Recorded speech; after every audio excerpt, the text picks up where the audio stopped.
E aí, vamos mergulhar hoje num assunto que é fundamental: o poderoso kit de ferramentas jurídicas que a nossa Constituição dá para a gente.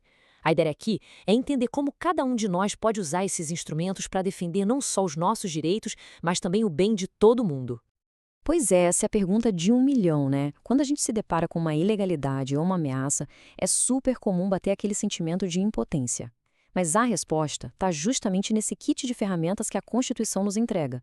Ele tem ações específicas, sabe? Cada uma pensada para um tipo diferente de problema.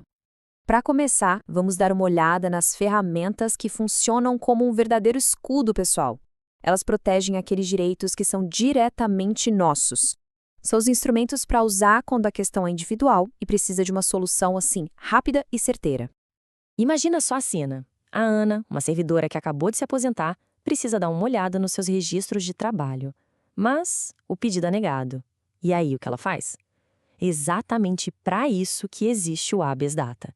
Ele garante que qualquer pessoa possa não só conhecer, mas, se for preciso, corrigir as informações que o Estado ou outras entidades de caráter público têm sobre ela. Agora, atenção para as regras do jogo. Para usar o habeas data, não é só chegar e entrar na justiça. É fundamental, primeiro, provar que você tentou administrativamente e ouviu um não, ou que o órgão simplesmente ignorou o seu pedido. Mas olha a boa notícia: essa ação é totalmente de graça, o que garante que todo mundo possa ter acesso à justiça. Certo. Mas e quando o direito violado não tem a ver com a liberdade de ir e vir, nem com acesso a seus dados pessoais? Bom, aí entra em campo o mandado de segurança. Ele é a ferramenta para proteger o que a gente chama de direito líquido e certo. Traduzindo do juridiquês, é um direito que está na cara, sabe? Tão claro que dá para provar na hora, com documentos, sem precisar de uma longa discussão sobre provas. Então, o ponto-chave aqui é entender essa lógica de subsidiariedade. Se o seu problema é especificamente sobre acesso a informações pessoais, como o da Ana, a ferramenta certa é o habeas data. Já o mandado de segurança funciona como um coringa, sabe? Ele serve para outras situações, mas só entra no jogo quando as outras ações mais específicas não cabem. É tipo uma hierarquia de proteção. Essa é uma situação bem frustrante, não é?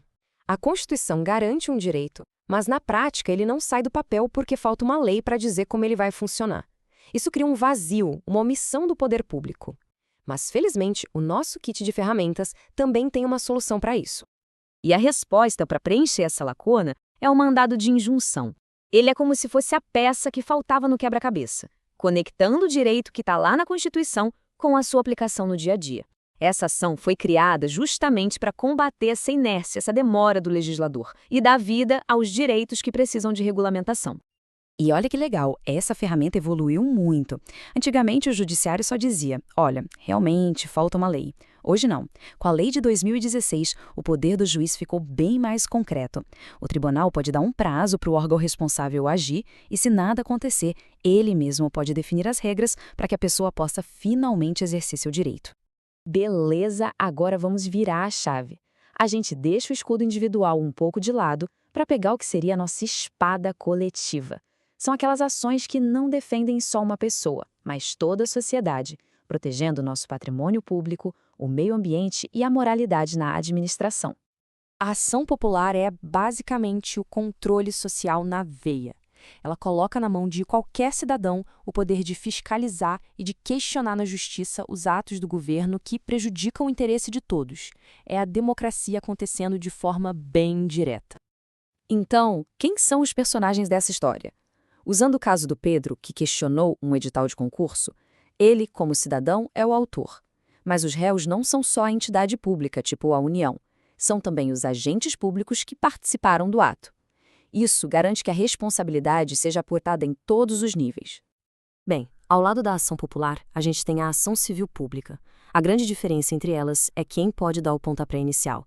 Enquanto a ação popular é do cidadão, a ação civil pública é movida por uma lista específica de entidades, como o Ministério Público e a Defensoria Pública, que agem como guardiões dos interesses de toda a coletividade.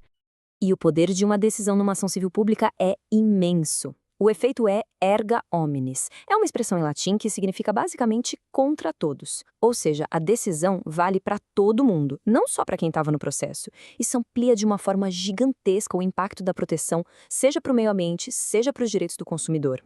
Ok, já entendemos as ferramentas, mas agora a gente precisa falar sobre as regras do jogo. Como é que as provas são tratadas? O que acontece quando um caso é julgado? Esses detalhes do processo são fundamentais para a justiça funcionar direitinho. Olha, essa tabela é essencial. Em ações coletivas, como a ação popular e a civil pública, se um caso for perdido por falta de provas, a porta não se fecha para sempre. Em termos jurídicos, isso não forma coisa julgada material.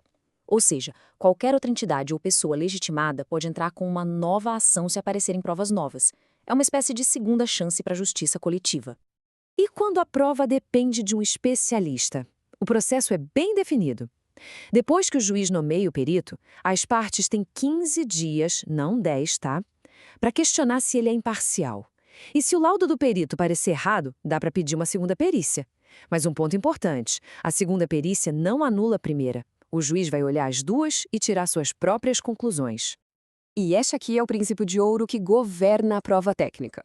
O perito é um auxiliar da justiça, claro, mas a decisão final é sempre do juiz. Ele tem total liberdade para analisar o laudo junto com todas as outras provas do processo, garantindo que a decisão seja mais justa e bem fundamentada possível.